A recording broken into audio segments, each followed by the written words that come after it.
ഇപ്പോൾ നടക്കാൻ പോകുന്നത് മാറ്റുരയ്ക്കും മത്സരങ്ങളാണ്.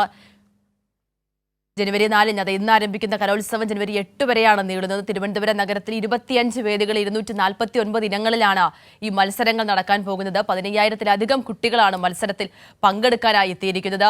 ഏറ്റവും പ്രധാനമായിട്ടുള്ളത് ഉദ്ഘാടനത്തിനു ശേഷം വെള്ളാർമല GVHSലെ കുട്ടികൾ അവതരിപ്പിക്കുന്ന സംഘനൃത്തമാണ് ഉദ്ഘാടനത്തിന്റെ ഭാഗമായി അറേഞ്ച് ചെയ്തിട്ടുള്ളത്. അതൊക്കെ ഏറെ ഒരു സവിശേഷത നിറഞ്ഞൊരു കാര്യം തന്നെയാണ്. ഉദ്ഘാടന സമ്മേളനത്തിനു ശേഷമാണ് ഒന്നാം വേദിയിൽ ഇപ്പോൾ ഹൈസ്കൂൾ വിഭാഗം പെൺകുട്ടികളുടെ മോഹിനിയാട്ട മത്സരമാണ് നടക്കാൻ പോകുന്നത്. എന്തായാലും കേരളത്തിന്റെ തലസ്ഥാന നഗരി ഇനി വരുന്ന ഈ 5 നാൾ കൗമാര കലോത്സവത്തിന്റെ ആഘോഷാരവങ്ങളിലേക്ക് കടക്കുകയാണ്. അതിനുള്ള എല്ലാ തരത്തിലുമുള്ള സജ്ജീകരണങ്ങൾ ഒരുക്കി കാത്തിരിക്കുകയായിരുന്നു തലസ്ഥാന നഗരി. അങ്ങനെ 63ാമത് സംസ്ഥാന സ്കൂൾ കലോത്സവത്തിനുള്ള എല്ലാ ഒരുക്കങ്ങളും അനന്തപുരിയിൽ പൂർത്തിയായിട്ടുണ്ട്. കലയുടെ ഉത്സവം അതിഗംഭീരമാക്കാനുള്ള തിരുവനന്തപുരത്തെ കലാപ്രേമികളൊക്കെ തന്നെ കലോത്സവ നഗരിയിലേക്ക് ഒഴുകിയെത്തുന്ന കാഴ്ച അത് തന്നെയാണ് നമ്മൾ ഈ ദൃശ്യങ്ങളടക്കം കാണുന്നത്. MD നില എന്ന് പറയുന്ന പ്രധാന വേദി നിറഞ്ഞിരിക്കുന്ന കാഴ്ച, അതങ്ങനെ ജനങ്ങളാൽ ഒഴുകുന്നൊരു കാഴ്ചയാണ് നമ്മൾ ഈ തത്സമയ ദൃശ്യങ്ങളിലടക്കം കണ്ടുകൊണ്ടിരിക്കുന്നത്. അങ്ങനെ കലാപ്രേമികളുടെ നിറഞ്ഞ സാന്നിധ്യം എല്ലാ വേദികളിലും ഉണ്ടാകുമെന്നൊരു പ്രതീക്ഷ തന്നെയാണ് പൊതുവിലുള്ളത്. അത്തരത്തിൽ 25 വേദികളിൽ നടക്കുന്ന മത്സരങ്ങളിൽ 15,000-ഓളം വിദ്യാർത്ഥികളാണ് പങ്കെടുക്കുന്നത്. 249 ഇനങ്ങളിലാണ് കുട്ടികൾ തങ്ങളുടെ പ്രതിഭ തെളിയിക്കാനായിട്ട് ഇറങ്ങുന്നത്. ഏറ്റവും പ്രധാനമായി പറയുകയാണെങ്കിൽ ഏഷ്യയിൽ തന്നെ ഏറ്റവും വലിയ കലാമേളയ്ക്ക് എന്തുമാത്രം പ്രാധാന്യമാണുള്ളതെന്ന് ഈ ഒരു പങ്കാളിത്തം എന്നൊരു കാര്യത്തിൽ നിന്നുമാണ് വ്യക്തമാകുന്നത്. പ്രധാന വേദിയായിട്ടുള്ള സെൻട്രൽ സ്റ്റേഡിയത്തിൽ അതിൻ്റെ ഒരു ക്രമീകരണം അടക്കം നമ്മൾ നോക്കുമ്പോൾ മുൻപുണ്ടായിട്ടുള്ള കലോത്സവങ്ങളിൽ നിന്നും മെച്ചപ്പെടാനുള്ള എല്ലാ തരത്തിലുമുള്ള ക്രമീകരണങ്ങളുമായിട്ടാണ് സംഘാടക സമിതി അടക്കം സർക്കാർ അടക്കം മുന്നോട്ട് പോയത്. പ്രധാന വേദിയുടെ ജർമ്മൻ രീതിയിലാണ് അത് നിർമ്മിച്ചിട്ടുള്ളത്. എല്ലാ തരത്തിലും അവിടെ എത്തുന്നവർക്ക് സുരക്ഷിതത്വവും അതോടൊപ്പം തന്നെ ക്രമീകരണം ഒരുക്കിക്കൊണ്ടുള്ള ഒരു സജ്ജീകരണമാണ് സംഘാടക സമിതിയുടെ ഭാഗത്തുനിന്നും ഉണ്ടായിരിക്കുന്നത്.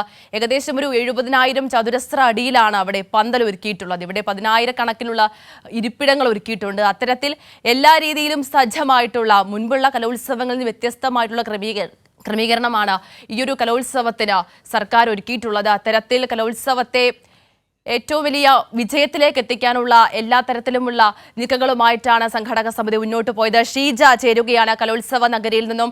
ഷീജ, ഇപ്പോൾ 10 മണിയോട് അടുക്കുകയാണ്, ഉദ്ഘാടനത്തിനുള്ള സമയമായിരിക്കുന്നു. എന്താണ് നിലവിൽ അവിടുന്ന് ലഭിക്കുന്ന വിവരം?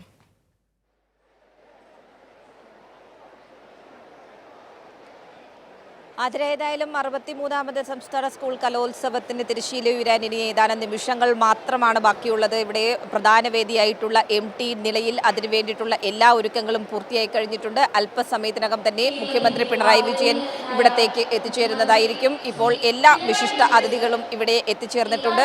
ഇപ്പോൾ എനിക്ക് പിന്നിൽ കാണുന്ന ഈ ദൃശ്യങ്ങളിൽ നിന്ന് തന്നെ വ്യക്തമാണ് ഇവിടെ പൂർണ്ണ തോതിൽ സജ്ജമാണ്. പ്രത്യേകിച്ചും ഇവിടെ ഈ മന്ത്രിസഭയിലെ വിവിധ മന്ത്രിമാർ, അതോടൊപ്പം തന്നെ സാംസ്കാരിക മേഖലയിൽ നിന്നുള്ളവർ, കലാരംഗത്ത് നിന്നുള്ളവർ, രാഷ്ട്രീയ മേഖല എന്നിങ്ങനെ ഒരു വ്യത്യാസവുമില്ലാതെ എല്ലാ മേഖലയിൽ നിന്നുള്ളവരും ഈ അതായത് 63ാമത് സംസ്ഥാന സ്കൂൾ കലോത്സവം അത് കെങ്കേമമാക്കാൻ വേണ്ടിയിട്ടുള്ള എല്ലാ ഒരുക്കങ്ങളും പൂർത്തിയാക്കി കഴിഞ്ഞു. ആ രീതിയിൽ തന്നെയാണ് നടപടികൾ പുരോഗമിക്കുന്നത്. ഇപ്പോൾ മധുപാൽ കൂടി നമുക്കൊപ്പം ചേരുന്നു. 63ാമത് സംസ്ഥാന സ്കൂൾ കലോത്സവം വലിയ പ്രത്യേകതകളുമായിട്ടാണ് തലസ്ഥാനത്ത് എത്തുന്നത്. എങ്ങനെയാണ് നോക്കുന്നത്? 81 മുതൽ ഞാൻ ഇതിൻ്റെ പുറകിലുണ്ട്. 1981 മുതൽ എൻ്റെ സ്കൂൾ കാലം മുതൽ ഞാൻ ഇതിനകത്ത് പുറകിലുണ്ട്. അപ്പം ഇന്നും നിൽക്കുന്നുണ്ട്. കാരണം വെച്ച് കഴിഞ്ഞാൽ ഓരോ വർഷവും നമുക്കിത് എത്രത്തോളം ഈ കുട്ടികളുമായിട്ട് ചേർന്ന് നിൽക്കാൻ പറ്റുന്നുണ്ട്. അപ്പോൾ ഓരോ വർഷവും നമ്മളിത് കാണുന്നുണ്ടല്ലോ. ഒരു കാര്യം ഉറപ്പുള്ളത് വെച്ച് കഴിഞ്ഞാൽ ഇതിനകത്ത് നിന്ന് വരുന്ന ഒരുപാട് ചെറുപ്പക്കാർ അവരുടെ കഴിവുകൾ മുഴുവൻ മറ്റു പല മേഖലകളിലേക്ക് വ്യാപിപ്പിക്കുന്നുണ്ട് എന്നുള്ളത് നിസ്സംശയം പറയാവുന്നൊരു കാര്യമാണ്. അതിൻ്റെ സന്തോഷമുണ്ട്. തീർച്ചയായും ഈ രീതിയിൽ എല്ലാവരും വളരെ സന്തോഷത്തിൽ തന്നെയാണ്.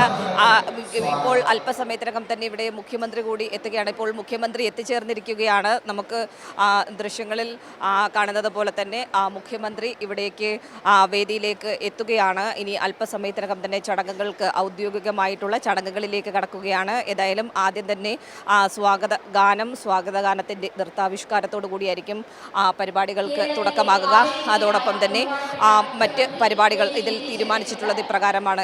ഈ മുഖ്യമന്ത്രി വേദിയിലേക്ക് കടന്നു വരുന്നു. ഏതായാലും അല്പസമയത്തിനകം തന്നെ ഇതിൻ്റെ ഔദ്യോഗിക പരിപാടികൾ ആരംഭിക്കുന്നു. ഈ രീതിയിൽ ആദ്യം സ്വാഗതഗാനം, അതിനുശേഷം ഉദ്ഘാടന പരിപാടിയിൽ തന്നെ വെള്ളാർമലയിലെ കുഞ്ഞുങ്ങളുടെ നമ്മൾ നമുക്ക് എല്ലാവർക്കും അറിയുന്നത് പോലെ തന്നെ ആ കുഞ്ഞുങ്ങളുടെ നൃത്താവിഷ്കാരം ഉണ്ടായിരിക്കുന്നതാണ്. ഒപ്പം തന്നെ ഈ ഉദ്ഘാടന പരിപാടി പൂർത്തിയാകുന്ന മുറയ്ക്ക് തന്നെ ഏതായാലും എല്ലാ വേദികളും 25 വേദികളും ഉണരുകയാണ് എന്നുള്ളതാണ് കൂട്ടിച്ചേർക്കാനുള്ളത്. 25 വേദികളിലും ഒരുപോലെ തന്നെ പരിപാടികൾക്ക് തുടക്കമാകും എന്നുള്ളതാണ് കൂട്ടിച്ചേർക്കാനുള്ളത്. ഒപ്പം തന്നെ ഈ പ്രധാന വേദിയിൽ ഭരതനാട്യമായിരിക്കും നടക്കുക. ഭരതനാട്യത്തിന് ശേഷം ഉച്ചയ്ക്ക് ശേഷമായിരിക്കും മറ്റ് അതായത് സംഘനൃത്തം ആണ് ഈ പ്രധാന വേദിയായ MT നിലയിൽ സജ്ജമാക്കിയിട്ടുള്ളത്. MT നിലയിൽ ആ പരിപാടിയായിരിക്കും നടക്കുക. ഇവിടെ ഈ ഉദ്ഘാടന പരിപാടി പൂർത്തിയാകുന്ന മുറയ്ക്ക് തന്നെ എല്ലാ വേദികളിലും 25 വേദികളിലും ഇന്ന് മത്സരങ്ങൾ ആരംഭിക്കും. ഒപ്പം തന്നെ ഗ്ലാമർ ഇനങ്ങളായ സംഘനൃത്തം ഉൾപ്പെടെയുള്ളവ ഇന്ന് ആദ്യ ദിനം തന്നെ വേദിയിലെത്തുന്നു എന്നുള്ളൊരു പ്രത്യേകത കൂടി ഉണ്ട് ഈ 63ാമത് സംസ്ഥാന സ്കൂൾ കലോത്സവത്തിന് എന്നുള്ളതും എടുത്തു പറയേണ്ടതാണ്. ഏതായാലും കുട്ടികൾ തന്നെ ഈ ഉദ്ഘാടന ചടങ്ങിൽ കുട്ടികൾ തന്നെ തിരഞ്ഞെടുക്കപ്പെട്ട 3 വിദ്യാർത്ഥിനികളാണ് ഈ പരിപാടി ആങ്കർ ചെയ്യുന്നത്, അതിൻ്റെ അവതരണം നടത്തുന്നത്. ആ അവതരണമാണ് ഇപ്പോൾ നമ്മൾ കേൾക്കുന്നത്. ഏതായാലും ഇപ്പോൾ അതിൻ്റെ പരിപാടികളിലേക്ക് കൂടി കടക്കുകയാണ്. അല്പസമയത്തിനകം തന്നെ ഇതിൻ്റെ കലാപരിപാടികളോടുകൂടി സ്വാഗതഗാനത്തോടുകൂടി 63ാമത് സംസ്ഥാന സ്കൂൾ കലോത്സവത്തിന് തുടക്കമാകുന്നു എന്നുള്ളതാണ് കൂട്ടിച്ചേർക്കാനുള്ള